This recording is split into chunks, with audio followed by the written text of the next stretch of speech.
So good morning, friend. I Piyush Patel, MSc MA, Center of Education, Indian Institute of Teacher Education, Gandhinagar. So friend, today we will discuss about the topic of comprehensive evaluation model. So these are the content of that particular topic. One is basic information of Hilda Taba. Second one is introduction of Hilda Taba model. Third one is Taba stated that there are three groupings of objectives. Fourth is Hilda Taba teaching strategy model. Fifth is application of Hilda Taba model. Sixth one is advantages of Hilda Taba model. Seven is disadvantages of Hilda Taba model. Eight is conclusion and ninth is references. So first हम start करेंगे basic information of Hilda Taba. Hilda Taba क्या कौन थी, उन्होंने क्या किया था, कहाँ पे उसका एजुकेशन किया था, उसके बारे में हम इसमें देखेंगे. तो first he was born on 7 December 1902. Education Brand Mawar College, Teachers College, Columbia University, University of Tartu. She was an architect, curriculum theorist, curriculum reformer. उन्होंने करिकुलम में बहुत अच्छा वर्क किया. वो बहुत क्रिएटिव थी और उसने करिकुलम में इतना वर्क किया है कि वो बहुत ज्यादा कंट्रीब्यूशन दिया. उसके नाम से ही वो जो मॉडल, उसका जो हिल्डा ताबा है, उसके नाम से ही हिल्डा ताबा मॉडल नाम दिया गया है. She was died on 6 July 1967. Then after हम देखेंगे कि उसके अकॉर्डिंग करिकुलम क्या है, उसके बारे में हम देखेंगे. Hilda Taba 1962 defined as a plan for teaching. According curriculum क्या है कि curriculum वो one type of plan है. वो टीचिंग के लिए जो टीचर जा रहे हैं क्लास में, तो उसको वो प्लान प्रोवाइड करते हैं कि बच्चे क्या शेयर करना है, क्या डिलीवर करना है, कैसे पढ़ाना है, वो सब बातें करिकुलम प्रोवाइड करता है. वो एक प्लान बोला जाता है. According to the American educational theorist and curriculum developer, curriculum refers to the planned and guided learning experience, intended learning outcome formulated through the systematic reconstruction of knowledge and experience under the guidance of the school for the learner's continuous and willful growth in personal social competence. यानी Hilda Taba ने जो बताया है कि जो curriculum है वो plan है. उसके आगे जो हम देखें, जो हम करिकुलम के अकॉर्डिंग जो हम बच्चे को पढ़ाते हैं, तो हमारा जो लर्निंग आउटकम्स है वो भी सिस्टमेटिक वे से आता है और हमें अच्छी तरह से उसके जो बच्चे की क्या नीड है वो पता चल जाती है. राइट. आगे हम देखेंगे कि इंट्रोडक्शन देखेंगे. तो इंट्रोडक्शन में फर्स्ट है Hilda Taba model is also known as grassroots rational model. Grassroots rational model हम देखेंगे. तो हिल्डा ताबा जो थी उसके नाम से ही इसका जो मॉडल बना हुआ है और उसको हम ग्रासरूट्स रेशनल मॉडल क्यों बोलते हैं कि उसको उसके मुताबिक हम करिकुलम डेवलप करते हैं और डेवलप किया जाता है, इसीलिए उसको मॉडल बोलते हैं. राइट. देन आफ्टर हम देखेंगे देन आफ्टर हम देखेंगे कि Hilda Taba model is presented in her publication curriculum development theory and practice from 1962. Hilda Taba ने ये सब बातें जो प्रेजेंटेड, उसकी जो पब्लिकेशन की बुक थी curriculum development theory and practice, उसमें उसने ये सब बातें की है. Taba introduced notion of multiple educational objective and four distinct categories of objective like basic knowledge, thinking skills, attitude and academic skills. तो जो हिल्डा ताबा थी उसने मल्टीपल एजुकेशनल ऑब्जेक्टिव्स है उसको 4 कैटेगरीज में कैटेगराइज किया है. वो वन है basic knowledge, thinking skill, attitude and academic skill. She emphasized the fact of is a dynamic process and should be an interrelated and interdependent process, and educators are accountable for the deliver and evolution. Right. Hilda Taba जो ऐसा बोलती है जो education है वो dynamic process है. Dynamic क्यों? कि वो टीचर और स्टूडेंट के बीच की जो प्रोसेस है और उसमें जो हम देखें तो वो इंटर रिलेटेड और इंटरडिपेंडेंट प्रोसेस है, क्योंकि जो उसमें जो टीचर है और बच्चे हैं दोनों इन्वॉल्व होते हैं, इसीलिए उसको हम डायनेमिक प्रोसेस बोलते हैं और एक दूसरे के साथ रिलेटेड है और एक दूसरे पे वो डिपेंड होती है, इसीलिए हमें इंटरडिपेंडेंट प्रोसेस बोलते हैं। और process and educator are accountable for the deliver and evolution। जो अकाउंटेबल यानी जो एजुकेटर है वो कंटेंट को डिलीवर करता है और इवोल्यूशन भी करता है, इसीलिए हिल्डा ताबा जो टीचर है उसको अकाउंटेबल बोलती है, क्योंकि वो कंटेंट को डिलीवर भी करता है, उसका इवोल्यूशन भी करता है, इसीलिए उसको पता है कि बच्चे को कैसे है, बच्चे को कैसे पढ़ाना है, उसका इवोल्यूशन कैसे करना है, इसीलिए जो एजुकेटर है वो अकाउंटेबल है। Teachers should teach the learner to think, not just tell the fact. Teacher को जो बच्चे है उसको जो थिंक करना है उसके बारे में बताना है, ना कि फैक्ट के बारे में। जो फैक्ट है उसके बारे में बताना है, लेकिन उसको एनकरेज भी हमें करना चाहिए कि बच्चे को आगे सोचने के लिए हमें उसको इन्वॉल्व करना चाहिए, ना कि फैक्ट बताना वो टीचिंग नहीं है, राइट। जो फैक्ट बताते हैं उसके रिगार्डिंग उसको हमें एनकरेज करना चाहिए कि चाइल्ड आगे कुछ नया सोचे, राइट। आगे हम देखेंगे according to Hilda Taba, who use or translates the curriculum should be the part of curriculum designing। जो करिकुलम है जो ट्रांसलेट कर रहा है वो करिकुलम डिजाइन का पार्ट होना चाहिए, ऐसा हिल्डा टाबा बता रही है कि जो करिकुलम है वो डिजाइन करते हैं उसमें हमारा जो टीचर और स्टूडेंट दोनों इन्वॉल्व होने चाहिए। क्यों? क्योंकि जो टीचर है उसको पता है कि बच्चे की क्या नीड है, उसका इंटरेस्ट क्या है, उसका ऑब्जेक्टिव रखना है, बच्चे क्या कैसे गेन कर सकते हैं, वो टीचर को अच्छी तरह से मालूम है। इसीलिए जो करिकुलम डिजाइनिंग है उसमें जो टीचर है वो ट्रांसलेट कर रहा है उसका पार्ट होना ज्यादा इम्पोर्टेंट है। The main concept of her curriculum model is the teacher and student input in curriculum designing. आगे भी ऐसा ही बताया गया है कि the main concept of her curriculum model is the teacher and students should involve in curriculum. क्यों? कि जो स्टूडेंट और टीचर के दोनों को टीचर जो ट्रांसलेट कर रहा है और स्टूडेंट पढ़ रहे हैं तो उसमें जो एडमिनिस्ट्रेशन का पार्ट तो होता ही है, लेकिन उसमें टीचर और स्टूडेंट दोनों इन्वॉल्व हो गए तो अच्छी तरह से हम करिकुलम को डिजाइन कर सकते हैं और वो पार्ट होना ही चाहिए, क्योंकि जो टीचर को अच्छी तरह से मालूम है कि बच्चे क्या पढ़ सकते हैं, उसको हमें कैसे पढ़ाना है, वो क्या कैसे गेन कर सकता है, उसका नीड, उसका इंटरेस्ट, वो सब बातें टीचर को अच्छी तरह से मालूम है। इसलिए स्टूडेंट और टीचर दोनों जो करिकुलम डिजाइनिंग में इन्वॉल्व होने चाहिए, right. Hilda Taba said that curriculum should not be top to bottom approach, but should be the bottom to top approach, grassroots approach, right? Hilda Taba जो ऐसा बताती है कि curriculum should not be the top to bottom, curriculum ऐसा मत होना चाहिए कि top to bottom approach, but curriculum ऐसा होना चाहिए हमारा बॉटम टू टॉप अप्रोच होना चाहिए, राइट। हमें सिंपल टू कॉम्प्लेक्स जाना है, बच्चे को हमें जो इजी चीज है वो हमें पहले बतानी है, बाद में हमें उसको कॉम्प्लेक्स चीज बतानी है कि जैसे इससे बच्चे को अच्छी तरह से जो हम पढ़ाने वाले हैं अच्छी तरह से वो गेन कर सके। The model is based on inductive approach which means starting from specific and building towards general designing. जो हमारा जो ये मॉडल है वो इंडक्टिव, उसके बेस में इंडक्टिव अप्रोच है। इंडक्टिव अप्रोच मींस कि जो हम स्पेसिफिक टू जनरल डिजाइन पे जाते हैं, जो हम इन शॉर्ट हमें जो इसमें जो देखे तो स्पेसिफिक टू दी हम जनरल तक जाते हैं, वो इसका बेस में इंडक्टिव अप्रोच है। Taba particular contribution to the development of cohesion in society was of great significance again, right? Hilda Taba stated that there are three groupings of objectives. One is knowledge, what student trainees need to understand.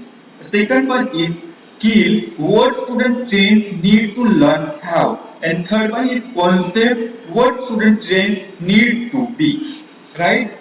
अब हम देखेंगे हमारा जो ये model है उसका जो important part ये है द टापा टीचिंग स्ट्रेटेजी मॉडल। उसमें कितने 7 स्टेप दिए गए हैं। One is diagnosis of needs, formulating objective, content, organizing content, selecting learning experience, organizing learning experiences, and last one is evaluation. So कि इसके बारे में हम वन बाय वन डिस्कशन करेंगे। One is diagnosis of need. Diagnosis of need यानी हमें जो curriculum develop करना है उसके पहले हमें बच्चे की नीड पता होनी चाहिए और नीड को हमें पहचानना है, उसके अकॉर्डिंग हमें प्लान करना है कि बच्चे का क्या इंटरेस्ट है, उसकी नीड क्या है, उसके अकॉर्डिंग हमें फर्स्ट प्लान करना है, राइट? तो one step is the diagnosis of need. Second one is formulation of objective. हमारा जो सेकंड स्टेप क्या है कि जो हमें बच्चे की जो नीड है उसको पहचान लिया, हमें उसका प्लान कर लिया, उसके अकॉर्डिंग हमें हमारा जो ऑब्जेक्टिव वो करना चाहिए कि बच्चे के after the teacher and professor are identify the need and required attention specific objective to the accomplish. यानी हमें स्पेसिफिक ऑब्जेक्टिव हमें देखेंगे आइडेंटिफाई करना चाहिए, ऑब्जेक्टिव हमें डिफाइन कर लिया है, उसके स्पेसिफाई करना चाहिए, बच्चे के नीड सिलेक्ट करना चाहिए, according objective selected created such of subject matter और content of the curriculum. Not only objective and content should match, but also the validity and significance of the content chosen determine. Objective should be the clear. Objective कैसा हमें clear हमें बना दिया है, उसके बाद हमें उसके बेस पे हमें कंटेंट कैसा बनाना है और ऑब्जेक्टिव हमें क्या प्रोवाइड करता है, वन डायरेक्शन प्रोवाइड करता है। कंटेंट कैसा होना चाहिए कि सब्जेक्ट मैटर है वो उसके रिलेवेंट होना चाहिए, जो हमारा जो ऑब्जेक्टिव है उसके साथ हमारा कंटेंट रिलेवेंट होना चाहिए, राइट? और फॉर एग्जांपल जो हम बात करेंगे जो 12th के बायोलॉजी का मेरे को करिकुलम डेवलप करना है तो उसके अकॉर्डिंग हमें उसके रिलेवेंट उसके ऑब्जेक्टिव है उसके रिलेवेंट मेरे को कंटेंट उसको सिलेक्ट करना चाहिए। ये और बाद में हम देखेंगे कि फोर्थ है हमारा ऑर्गेनाइजेशन ऑफ कंटेंट। जो हमें कंटेंट को जो हमने सिलेक्ट कर लिया है उसको हमें ऑर्गेनाइज कैसे करना चाहिए। अ टीचर और professor can not just select content but must organisation it in some type of taking into consideration the maturity of the learners, their academic achievement and their interest। यानी हमें content कैसे organise करना चाहिए कि जो systematic way से हमें content को ऑर्गेनाइज करना चाहिए और लॉजिकली देन हम देखेंगे सीक्वेंस वाइज हमें जो कंटेंट हो उसको ऑर्गेनाइज करना चाहिए और सभी को ध्यान में रख के हमें करना चाहिए। दूसरा जो हम देखेंगे जो स्टूडेंट का एकेडमिक अचीवमेंट क्या है, उसका इंटरेस्ट क्या है, उसकी मैच्योरिटी क्या है, उसकी एज क्या है, उन सबको ध्यान में रख के हमें ऑर्गेनाइज करना चाहिए कंटेंट को। देन आफ्टर हम देखेंगे fifth one is selection of learning experience. Learning experience हमें कैसे चॉइस करना चाहिए कि content must be presented to trainee student and trainee student must engage the content. At this point the teacher professor select instructional method that will involve student content, selection of method in instructional design and overall learning environment so that learner can be attain content। यानी हमें ऐसा environment हमें choose करना चाहिए, उसमें ऐसा होता है कि ओवरऑल लर्निंग एनवायरनमेंट कैसा होना चाहिए कि बच्चे अच्छे तरीके से वो हमारा जो कंटेंट है उसको अटेंड कर सके। ऐसा हमारा जो सिलेक्शन ऑफ लर्निंग एक्सपीरियंस हमें सिलेक्ट करना चाहिए। देन आफ्टर हम देखेंगे कि ऑर्गेनाइजेशन ऑफ लर्निंग एक्सपीरियंस। जो selection of learning experience and organisation of learning experience both are different, right? जो हमारा जो selection of learning experience and organisation वो दोनों सेम नहीं है, राइट? वो दोनों में डिफरेंस है। ऑर्गेनाइजेशन ऑफ लर्निंग एक्सपीरियंस में देखेंगे हम तो just as a content must be sequence and organise so must the learning activity often the sequence of the learning activities is determined by the content but the teacher professor need to he or she will be teaching यानी जो after जो हम देखेंगे जो learning experience में हम उसको organise कैसे करेंगे ऑर्गेनाइज को तो बेसिकली उसमें ऐसा होता है कि सीक्वेंस कैसे करेंगे और जो उसको हम एक सीक्वेंस में क्यों करना चाहिए कि बच्चे का जो ऑब्जेक्टिव है उसको अच्छी तरह से हासिल कर सके उसकी वजह से हमें उसको सीक्वेंस मैनर में उसको हमें ऑर्गेनाइज करना चाहिए यहाँ पे सिलेक्शन और दोनों के हमने आगे बात की थी तो सिलेक्शन करना और ऑर्गेनाइज करना बोथ आर डिफरेंट है अब लास्ट में हम देखेंगे हमारा 7th स्टेज है determination of what to evaluate how कि हमें उसका इवोल्यूशन क्यों करना चाहिए कि evolution is a main part है हमारा क्यों कि बच्चे ने क्या हमारा ऑब्जेक्टिव है कैसे उसको अचीव किया है और जो अचीव किया है जो दिक्कत आई है तो उसको हमें मॉडिफाई करना चाहिए और उसको हमें जो हमारे जो टूल्स है उसके अकॉर्डिंग हमें उसका इवोल्यूशन करना चाहिए इवोल्यूशन उसका मूल्यांकन कैसे करना चाहिए सबसे जरूरी स्टेप है और करिकुलम था तो अच्छी तरह से वर्किंग था कि नहीं अगर नहीं था तो उसको हमें मॉडिफाई भी करना चाहिए राइट और हमारे जो ऑब्जेक्टिव है हमारे जो कंपोनेंट है उसको अचीव किया कि नहीं किया वो हमें मूल्यांकन से पता चलता है इसमें डिफरेंट टाइप्स ऑफ टूल्स वगैरह को हमें यूज करके बच्चे का इवोल्यूशन करना चाहिए राइट और बाद में हम देखेंगे application of the Taba model one is Taba model is currently used in most curriculum design जो हमारा जो करिकुलम डिजाइन है उसमें टाबा मॉडल ज्यादा इंपॉर्टेंट है करिकुलम जो हम डेवलप कर रहे हैं उसमें जो टाबा मॉडल है हमें यूजफुल होता है देन आफ्टर हम देखेंगे identify the needs of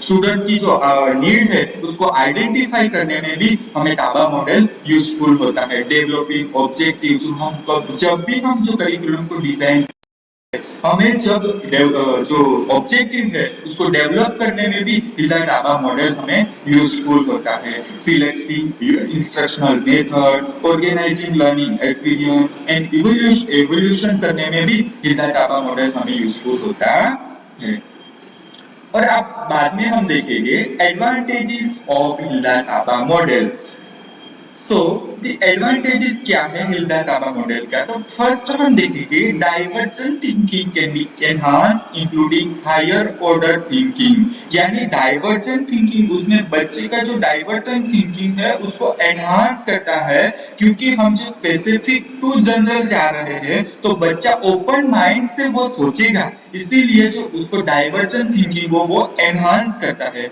including जो हम बात करेंगे तो हायर ऑर्डर थिंकिंग को वो प्रमोट करता है कैसे कि बच्चा ओपनली वो सोचता है ओपन माइंड से वो सोच रहा है वो हायर ऑर्डर थिंकिंग तक जा सकता है क्योंकि हम स्पेसिफिक टू जनरल जा रहे हैं इसीलिए बच्चे वो जो सोच रहे हैं वो हायर ऑर्डर थिंकिंग सोचेंगे this type of model is provides an opportunity for healthy discussion among the student before and after generalization are made यानी जो मॉडल है वो हमें जो अपॉर्चुनिटी प्रोवाइड करता है कि हेल्दी डिस्कशन लिए क्योंकि हमें ओपन माइंड से हम डिस्कशन कर रहे हैं इसीलिए वो हेल्दी डिस्कशन प्रोवाइड करता है among the student before and after generalization are made then after हम देखेंगे the model allows the flexibility जो मॉडल है वो फ्लेक्सिबिलिटी अलाउ करता है in the curriculum allowing teachers to adapt to the need and interest of their student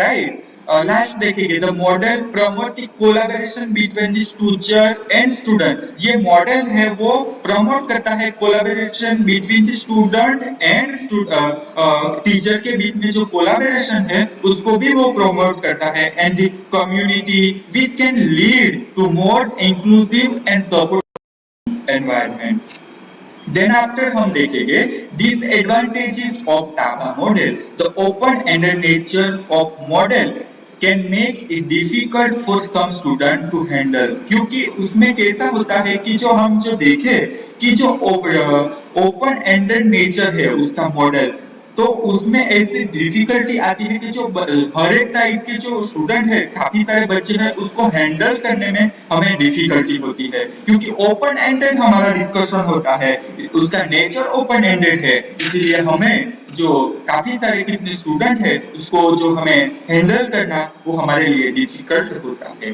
may be difficult for not gifted learner, जो gifted learner है उसके लिए वो डिफिकल्ट होता है। Difficult to use the heterogeneous classroom, जो heterogeneous हमारा जो डिफरेंट टाइप्स के हमारे जो स्टूडेंट है वो उसमें जो हमें अप्लाई करना है वहां पे वो डिफिकल्ट होता है। डिफिकल्ट फॉर ऑल सब्जेक्ट के लिए वो अप्लाई नहीं होता है और सभी सब्जेक्ट के लिए वो अप्लाई करना हमारे लिए डिफिकल्ट है। एंड लास्ट हम देखेंगे the model requires a significant amount of planning, उसका जो प्लानिंग करना है उसमें बहुत ज्यादा हमारा टाइम भी चाहिए, टाइम कंज्यूमिंग प्रोसेस है, and collaboration which can be the time consuming for teacher and educators, right. The model is significant of amount, उसमें जो प्लान करना है वो ज्यादा इंपॉर्टेंट है, and the collaboration which can be the time consuming, जो हमें टीचर एजुकेटर है उसके साथ हमारा जो कोलैबोरेशन होना चाहिए वो भी टाइम कंज्यूमिंग है,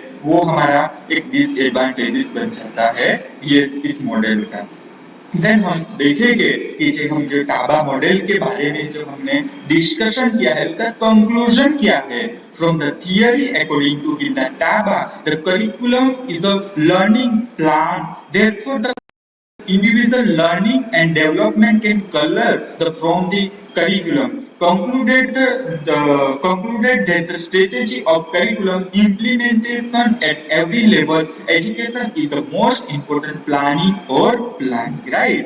जो हमने जो डिस्कशन किया कि हिल्डा टाबा मॉडल उसने बहुत ज्यादा कंट्रीब्यूशन दिया है हमारे करिकुलम डेवलपमेंट में, उसके जो 7 स्टेप है उसके अकॉर्डिंग जो हम जो करिकुलम को डिजाइन करना चाहिए, बच्चे की नीड है उसका, उसके नीड के बेस पे हमें उसका ऑब्जेक्टिव डिफाइन करना चाहिए, कंटेंट को सिलेक्ट करना चाहिए, कंटेंट को सिलेक्ट करने के बाद हमें उसका ऑर्गेनाइज करना चाहिए, उसका जो लर्निंग एक्सपीरियंस है उसके अकॉर्डिंग हमें उसका जो सब स्टेप बाय स्टेप हमें प्रोसेस करेंगे तो अच्छी तरह से हम जो मॉडल जो हमारा करिकुलम है उसको डेवलप कर सकते हैं। उसके बाद आप सब उसके हिल्डा टाबा मॉडल रिगार्डिंग ज्यादा इंफॉर्मेशन के लिए इस रेफरेंसेस को हम आप यूज कर सकते हो। Thank you.